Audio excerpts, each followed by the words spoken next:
हरे कृष्ण। नमस्कार दोस्तों, आप समस्त श्रोतागण का आपके YouTube चैनल जीवन अमृत पर हार्दिक अभिनंदन है। आज कार्तिक पूर्णिमा का पावन अवसर है। इस दिन भगवान विष्णु की कृपा से आपका जीवन ज्ञान, भक्ति और समृद्धि के साथ आलोकित हो। इस शुभ दिन पर किए गए स्नान, दान और पूजन से सभी पापों का नाश हो जाता है और जीवन में सुख शांति की वृद्धि होती है। भगवान श्री हरि विष्णु के सत्य स्वरूप सत्यनारायण की कथा श्रवण करने से समस्त मनोकामनाएं पूर्ण होती है।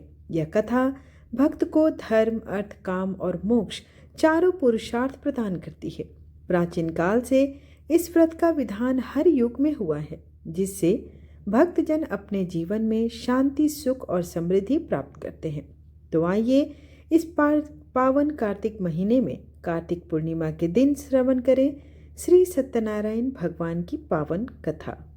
ओम श्री सत्यनारायणाय नमः। प्रिय भक्तों, आप सभी का जीवन अमृत चैनल पर हार्दिक अभिनंदन है। आज हम आपके लिए लेकर आए हैं श्री सत्यनारायण व्रत कथा, जो भगवान विष्णु का एक अत्यंत पूजनीय और फलदायी व्रत है। इस व्रत को करने से सभी प्रकार की मनोकामनाएं पूर्ण होती हैं, जीवन में सुख, शांति और समृद्धि आती है। यह व्रत विशेषकर घर परिवार की खुशहाली, संतान सुख और कठिनाइयों से मुक्ति दिलाने वाला माना गया है। सच्चे मन और श्रद्धा से इस व्रत को करने पर भगवान श्री सत्यनारायण की कृपा सदैव बनी रहती है। जीवन अमृत चैनल की ओर से आप सभी श्रोतागणों को शुभकामनाएं। भगवान श्री सत्यनारायण आपकी सभी इच्छाओं को पूर्ण करें, आपके जीवन में सदैव सुख, शांति और समृद्धि बने रहे। आइए इस पावन दिन पर हम रसपान करें श्री सत्यनारायण भगवान कथा की पांचों अध्याय। श्री सत्यनारायण भगवान श्री विष्णु का ही रूप है। कथा के अनुसार इंद्र का दर्प भंग करने वाले विष्णु जी ने नर और नारायण के रूप में बद्रीनाथ में तपस्या की थी। वहीं नारायण सत्य को धारण करते हैं, अतः सत्यनारायण कहे जाते हैं। श्री सत्यनारायण पूजा के विषय में स्कंद पुराण के रेवा खंड में विस्तार पूर्वक बतलाया गया है। आप सभी से अनुरोध है कि कथा का श्रवण हमेशा संपूर्ण करें। किसी भी कथा को आधी अधूरी सुनने से दोष लगता है, तो आप इसका श्रवण संपूर्ण करें और वीडियो पसंद आए तो वीडियो को लाइक, शेयर और सब्सक्राइब करना बिल्कुल ना भूलें। जय श्री सत्यनारायण भगवान की जय। कथा प्रारंभ कर रही हूँ। प्रथम अध्याय। व्यास जी ने कहा, एक समय की बात है कि नैमिषारण्य तीर्थ में सौनकादिक 88,000 ऋषियों ने पुराण वेता श्री सूत जी से पूछा, हे सूत जी, इस कलयुग में वेद विद्या रहित मनुष्यों को प्रभु भक्ति किस प्रकार मिलेगी तथा उनका उद्धार कैसे होगा?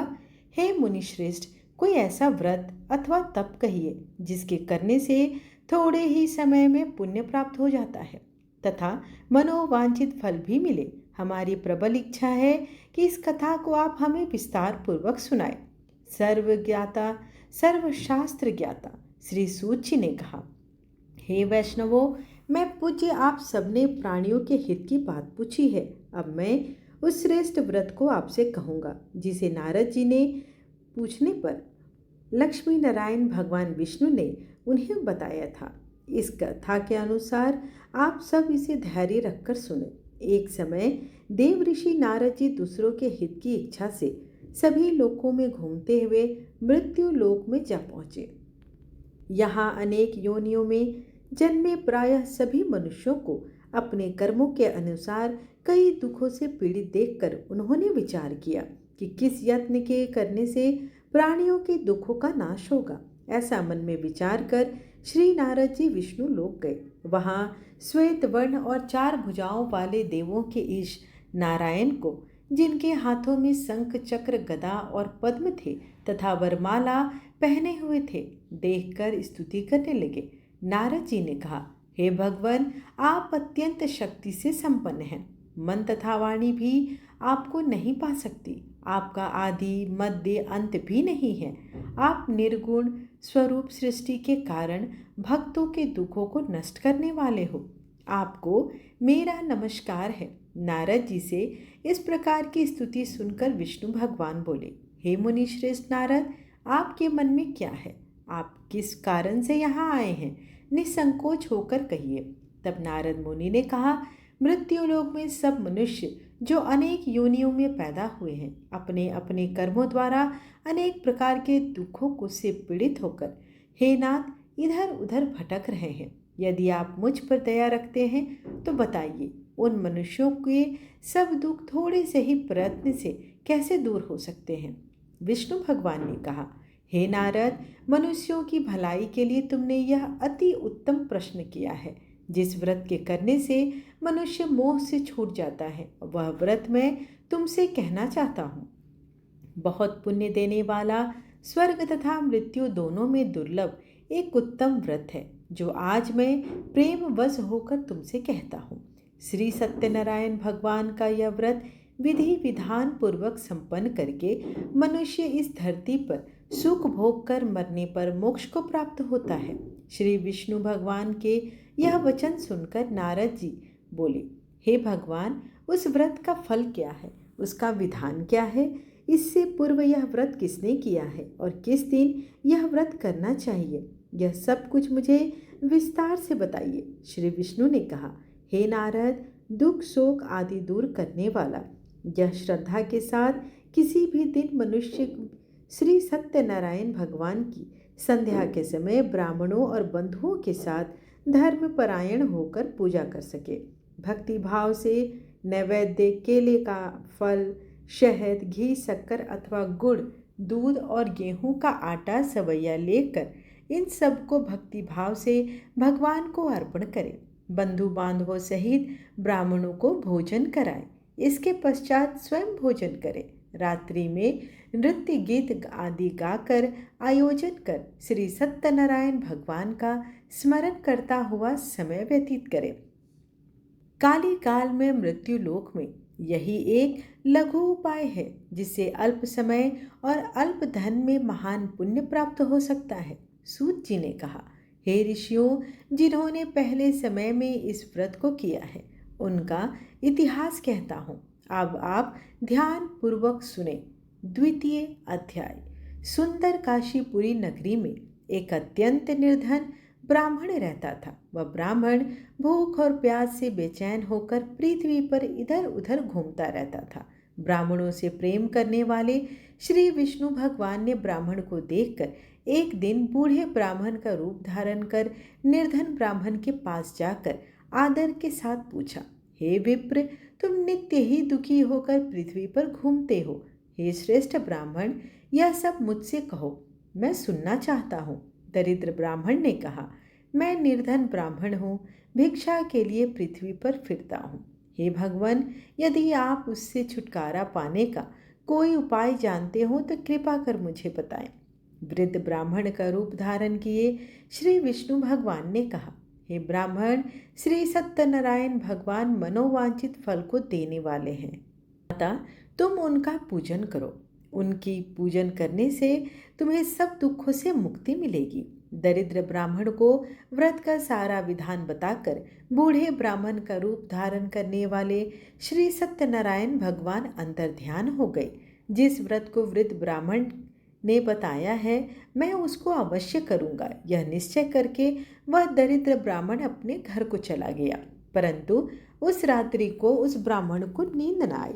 अगले दिन वह जल्दी उठा और श्री सत्यनारायण भगवान का व्रत करने का निश्चय कर भिक्षा मांगने के लिए चल दिया।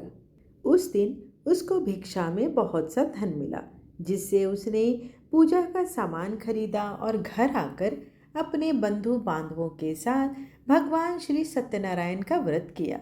इसके करने से वह दरिद्र ब्राह्मण सब दुखों से छूटकर अनेक प्रकार की संपत्तियों से युक्त हो गया। तभी से वह विप्र हर मास व्रत करने लगा। इसी प्रकार सत्यनारायण भगवान के व्रत को जो शास्त्र विधि के अनुसार करेगा, वह सब पापों से छूटकर मोक्ष को प्राप्त होगा। आगे जो मनुष्य पृथ्वी पर श्री सत्यनारायण भगवान का व्रत करेगा, वह सब दुखों से छूट जाएगा। इस तरह नारद जी ने सत्यनारायण भगवान का कहा हुआ व्रत तुमने से मैंने कहा। हे विप्रो, अब आप और क्या सुनना चाहते हैं? मुझे बताइए। ऋषियों ने कहा, हे मुनीश्वर, संसार में इस विप्र से सुनकर किस किसने इस व्रत को किया, यह सब हम जानना चाहते हैं। इसके लिए हमारे मन में आप बहुत ही श्रद्धा है। श्री सूत जी ने कहा, हे मुनियों, जिस जिस प्राणी ने इस व्रत को किया और उन सब की कथा सुनो। एक समय वह ब्राह्मण धन और ऐश्वर्य के अनुसार बंधु बांधवों के साथ अपने घर पर व्रत कर रहा था। उसी समय एक लकड़ी बेचने वाला बूढ़ा व्यक्ति वहां आया। उसने सिर पर रखा लकड़ियों का गट्ठर बाहर रख दिया और विप्र के मकान में चला गया। प्यास से व्याकुल लकड़हारे ने विप्र को व्रत करते देखा। वह प्यास को भूल गया और उसने उस विप्र को नमस्कार किया और पूछा, हे विप्र, आप यह किसका पूजन कर रहे हैं? इस व्रत से आपको क्या फल मिलता है? कृपा करके मुझे बताइए। ब्राह्मण ने कहा, सब मनोकामनाओं को पूर्ण करने वाला यह श्री सत्यनारायण भगवान का व्रत है। इनकी ही कृपा से मेरे यहाँ धन धान्य आदि की वृद्धि हुई। विप्र से इस व्रत के बारे में जानकर वह लकड़हारा अति प्रसन्न हुआ। भगवान का चरणामृत ले और भोजन करने के बाद वह अपने घर को चला गया। अगले दिन लकड़हारे ने अपने मन में संकल्प किया कि आज ग्राम में लकड़ी बेचने से जो धन मिलेगा उसी से भगवान श्री सत्यनारायण का उत्तम व्रत करूंगा। मन में ऐसा विचार कर वह लकड़हारा लकड़ियों का गट्ठर अपने सिर पर रखकर जिस नगर में धनवान लोग रहते थे वहां गया। उस दिन उसे उन लकड़ियों के चौगुने दाम मिले। वह बूढ़ा लकड़हारा अति प्रसन्न होकर पके केले, शक्कर, शहद, घी, दूध, दही और गेहूं का चूर्ण लेकर श्री सत्यनारायण भगवान का व्रत की समस्त सामग्री लेकर अपने घर पहुंचा। फिर अपने बधू बांधवों को बुलाकर विधि विधान के साथ भगवान का पूजन और उत्तम व्रत को किया। उस व्रत के प्रभाव से वह बूढ़ा लकड़हारा धन, पुत्र आदि से युक्त हुआ और संसार के समस्त सुख भोग कर वैकुंठ को चला गया। तृतीय अध्याय। श्री सूत जी ने कहा, हे श्रेष्ठ मुनियों, अब एक और कथा कहता हूँ। पूर्व काल में उल्का मुख नामक एक बुद्धिमान राजा था। वह सत्यवक्ता और जितेंद्रिय था। प्रतिदिन देव स्थानों पर जाता तथा गरीबों को धन देकर उनके कष्ट दूर करता था। उसकी पत्नी सुंदर और सती साध्वी थी। भद्रशिला नदी के तट पर उन दोनों ने श्री सत्यनारायण भगवान का व्रत किया। उस समय वहां साधु नामक एक वैश्य आया। उसके पास व्यापार के लिए बहुत सा धन था। राजा को व्रत करते देख उसने निम्रता से पूछा, हे राजन, भक्त युक्त होकर यह आप क्या कर रहे हैं? मेरी सुनने की इच्छा है, कृपया आप मुझे भी बताइए। महाराज उल्का मुख ने कहा, हे साधु वैश्य, मैं अपने बंधु बांधवों के साथ पुत्र आदि प्राप्ति के लिए महाशक्तिमान श्री सत्यनारायण भगवान का पूजन कर रहा हूँ। राजा ने वचन सुनकर साधु नामक वैश्य ने आदर से कहा, हे राजन, मुझे भी इसका विधान बताइए। मैं भी आपके कथनानुसार इस व्रत को करूँगा, क्योंकि मेरे यहाँ भी कोई संतान नहीं है। मुझे विश्वास है कि इससे निश्चय ही मेरे यहाँ भी संतान होगी। राजा ने सब विधान सुनकर व्यापार से निवृत्त हो वह वैश्य खुशी खुशी अपने घर आया। वैश्य ने अपनी पत्नी लीलावती से संतान देने वाले उस व्रत का समाचार सुनाया और उसने प्रण किया कि जब हमारे यहाँ संतान होगी तब मैं इस उत्तम व्रत को अवश्य करूँगा। एक दिन उसकी पत्नी लीलावती सांसारिक धर्म में प्रवृत्त होकर गर्भवती हो गई। 10वें महीने में उसने एक सुंदर कन्या को जन्म दिया। कन्या का नाम कलावती रखा गया। इसके बाद लीलावती ने अपने पति को स्मरण दिलाया कि आपने जो भगवान का व्रत करने का संकल्प किया था, अब आप उसे पूरा कीजिए। साधु वैश्य ने कहा, हे प्रिय, मैं कन्या के विवाह पर इस व्रत को अवश्य करूँगा। इस प्रकार अपनी पत्नी को आश्वासन देकर वह व्यापार करने चला गया। काफी दिनों के पश्चात वह लौटा तो उसने नगर में सखियों के साथ अपनी पुत्री को खेलते हुए देखा। वैश्य ने तत्काल एक दूत को बुलाकर कहा कि उसकी पुत्री के लिए कोई सुयोग्य वर की तलाश करो। साधु नामक वैश्य की आज्ञा पाकर दूत कंचन नगर पहुंचा और उनकी लड़की के लिए एक सुयोग्य वाणिक पुत्र ले आया। वाणिक पुत्र को देखकर साधु नामक वैश्य ने अपने बंधु बांधवों सहित प्रसन्नचित्त होकर अपनी पुत्री का विवाह उसके साथ कर दिया। वैश्य विवाह के समय भी श्री सत्यनारायण भगवान का व्रत करना भूल गया। इस पर श्री सत्यनारायण भगवान अति क्रोधित हो गए। उन्होंने वैश्य को श्राप दिया, तुम्हें दारुण दुख प्राप्त होगा। अपने कार्य में कुशल साधु नामक वैश्य अपने जमाता सहित नाव को लेकर व्यापार करने के लिए समुद्र के समीप स्थिति रत्नासगर नगर में पहुंचा। दोनों ससुर जमाई चंद्रकेतु राजा के नगर में व्यापार करने लगे।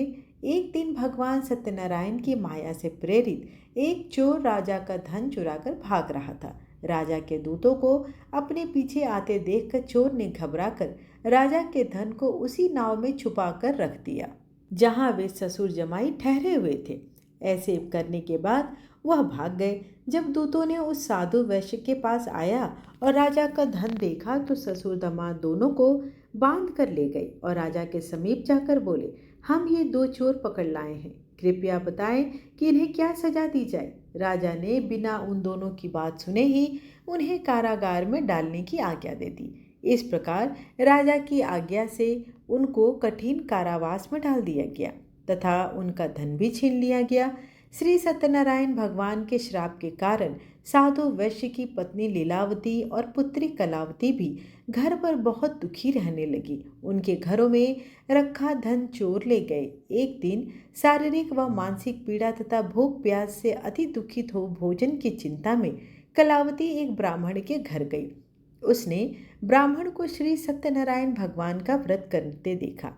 उसने कथा सुनी तथा प्रसाद ग्रहण कर रात को घर आई। माता ने कलावती से पूछा, हे पुत्री, तू अब तक कहाँ रही? वह तेरे मन में क्या है? कलावती बोली, हे माता, मैंने एक ब्राह्मण के घर में श्री सत्यनारायण भगवान का व्रत देखा है। कलावती के वचन सुनकर लीलावती ने सत्यनारायण भगवान के पूजन की तैयारी की। उसने परिवार और बंधु बांधवों सहित श्री सत्यनारायण भगवान का पूजन व व्रत किया और वर मांगा कि मेरे पति और दामाद शीघ्र ही मेरे घर वापस लौट आए। साथ ही भगवान से प्रार्थना की कि हम सबका अपराध आप क्षमा करो। श्री सत्यनारायण भगवान इस व्रत से संतुष्ट हो गए। उन्होंने राजा चंद्रकेतु को स्वप्न में दर्शन देकर कहा, हे राजन, जिन दो वैश्यों को तुमने बंदी बनाकर रखा है वे निर्दोष है, उन्हें प्रातः ही छोड़ दो, अन्यथा मैं तेरा धन, राज्य, पुत्र आदि सब नष्ट कर दूंगा। राजा से ऐसे वचन कहकर भगवान अंतर ध्यान हो गए।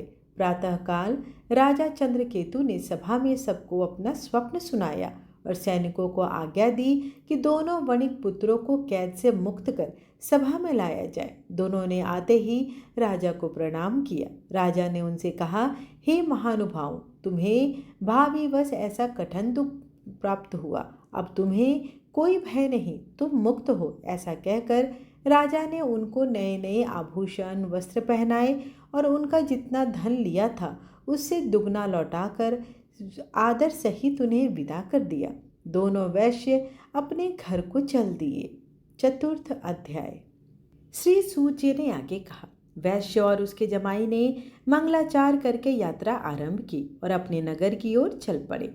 उनके थोड़ी दूर आगे बढ़ने पर दंडी वेशधारी श्री सत्यनारायण भगवान ने उससे पूछा, हे साधु, तेरी नाव में क्या है? अभिमानी वणिक हंसता हुआ बोला, हे दंडी, आप ऐसा क्यों पूछते हैं? क्या धन लेने की इच्छा है?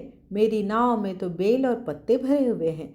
वैश्य का कठोर वचन सुनकर दंडी वेशधारी श्री सत्यनारायण भगवान ने कहा, तुम्हारा वचन सत्य हो। ऐसा कहकर वे वहां से कुछ दूर जाकर समुद्र के किनारे बैठ गए। दंडी महाराज के जाने के पश्चात वैश्य ने नित्य क्रिया से निवृत्त होने के बाद नाव को ऊंची उठी देखकर अचंभित हो गए और देखा तो पूरे नाव में बेल पत्ते आदि देखकर वह मूर्छित होकर जमीन पर गिर पड़ा। मूर्छा खुलने पर अत्यंत शोक प्रकट करने लगा।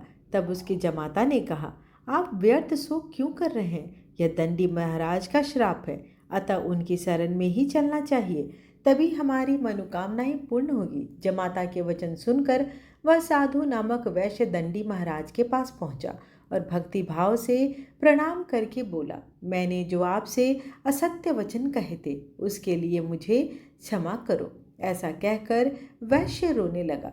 तब दंडी भगवान बोले, हे वणिक पुत्र, मेरी आज्ञा से तुझे बार बार दुख प्राप्त हुआ है। तू मेरी पूजा से विमुख हुआ है। साधु नामक वैश्य ने कहा कि हे भगवान, आपकी माया से ब्रह्मा आदि देवता भी आपके रूप को नहीं जान पाते। तब मैं अज्ञानी भला कैसे आपको जान सकता हूँ? आप प्रसन्न हो जाइए। मैं अपनी सामर्थ्य के अनुसार आपकी पूजा करूँगा। मेरी रक्षा करो और पहले के समान मेरी नौका को धन से परिपूर्ण कर दो।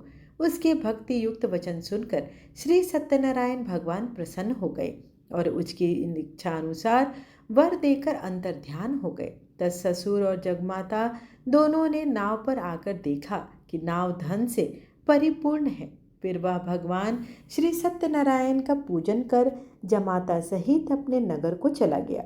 जब वह अपने नगर के निकट पहुंचा तब उसने एक दूत को अपने घर भेजा। दूत ने साधु नामक वैश्य के घर जाकर उसकी पत्नी को नमस्कार किया और कहा, आपके पति अपने दामाद सहित इस नगर के समीप आ गए हैं। लीलावती और उसकी कन्या कलावती उस समय भगवान का पूजन कर रही थी। दूत का वचन सुनकर साधु की पत्नी ने बड़े हर्ष के साथ सत्यदेव का पूजन पूर्ण किया और अपनी पुत्री से कहा, मैं अपने पति के दर्शन को जाती हूँ, तू कार्य पूर्ण कर शीघ्र आ जाना। परंतु कलावती पूजन एवं प्रसाद छोड़कर अपने पति के दर्शन को चली गई।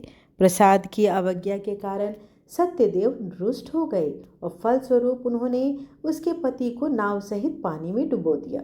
कलावती अपने पति को ना देखकर रोती हुई जमीन पर गिर पड़ी। नौका को डूबा हुआ तथा कन्या को रोती हुई देख साधु नामक वैश्य दुखित हो बोला, हे प्रभु, मुझसे या मेरे परिवार से जो भी भूल हुई है उसे क्षमा करो। उसके दीन वचन सुनकर सत्यदेव भगवान प्रसन्न हो गई और आकाशवाणी हुई, हे वैश्य, तेरी कन्या मेरा प्रसाद छोड़कर आई है, इसलिए उसका पति अदृश्य हुआ है।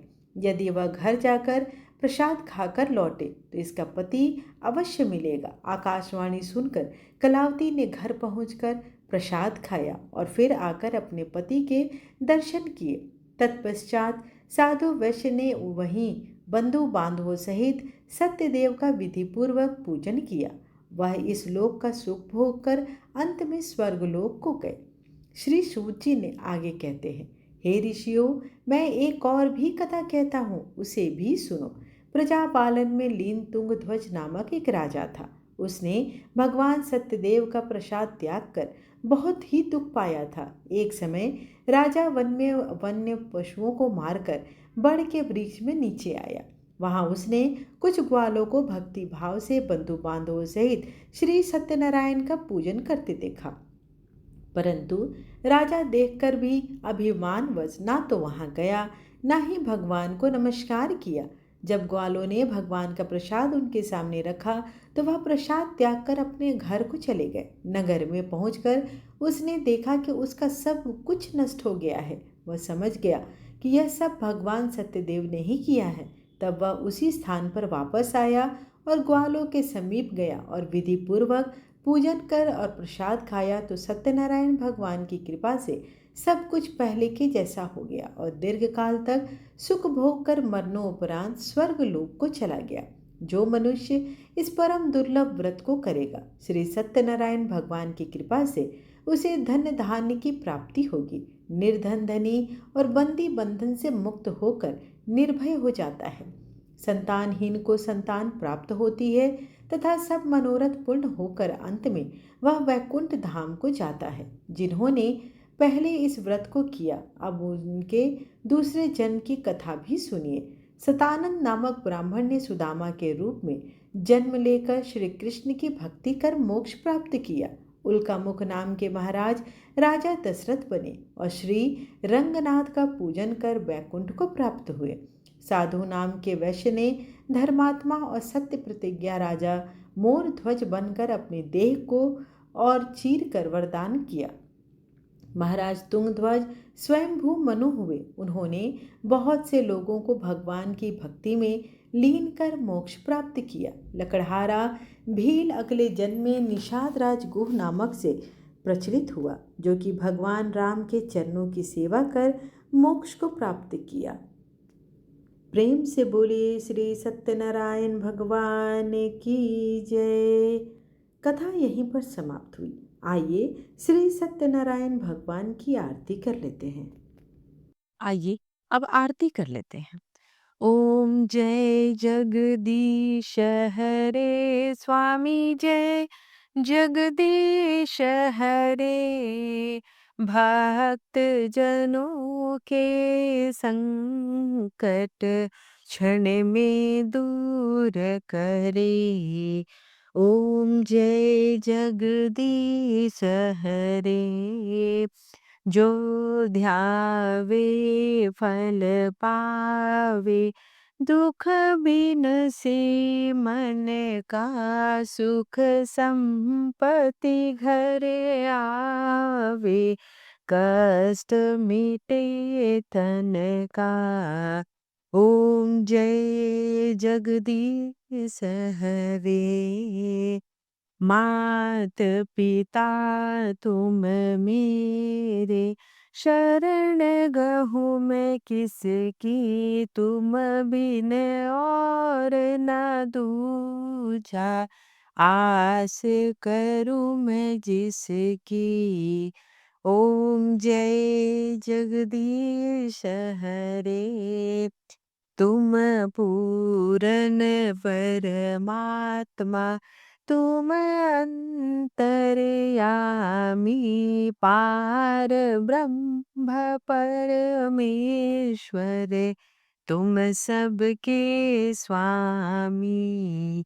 ओम जय जगदीश हरे। तुम करुणा के सागर तुम पालन करता मैं मूरख खल कामी कृपा करो भरता। ओम जय जगदीश हरे। तुम हो एक अगोचर सबके प्राणपति किस विधि मिलूं दया मैं तुमको मैं कुमति। ओम जय जगदीश हरे। दिन बंधु दुख हरता तुम ठाकुर मेरे अपने हाथ उठाओ। द्वार पड़ा मैं तेरे। ओम जय जगदीश हरे। विषय विकार मिटाओ पाप हरो देवा श्रद्धा भक्ति बढ़ाओ। संतन की सेवा। ओम जय जगदीश हरे। तन मन धन संपत्ति सब कुछ है तेरा तेरा तुझको अर्पण क्या लागे मेरा। ओम जय जगदीश हरे। श्री जगदीश की आरती जो कोई नर गावे कहत शिवानंद स्वामी मन वांछित फल पावे। ओम जय जगदीश हरे। आशा करती हूँ कि आपको आज की कथा अच्छी लगी हो। वीडियो पसंद आए तो चैनल को लाइक शेयर एंड सब्सक्राइब करना बिल्कुल ना भूलें और दिल से कमेंट बॉक्स में लिखें हरे कृष्णा या ओम नमो भगवते वासुदेवाय लिखकर अपने अपना अनुभव बताएं। धन्यवाद।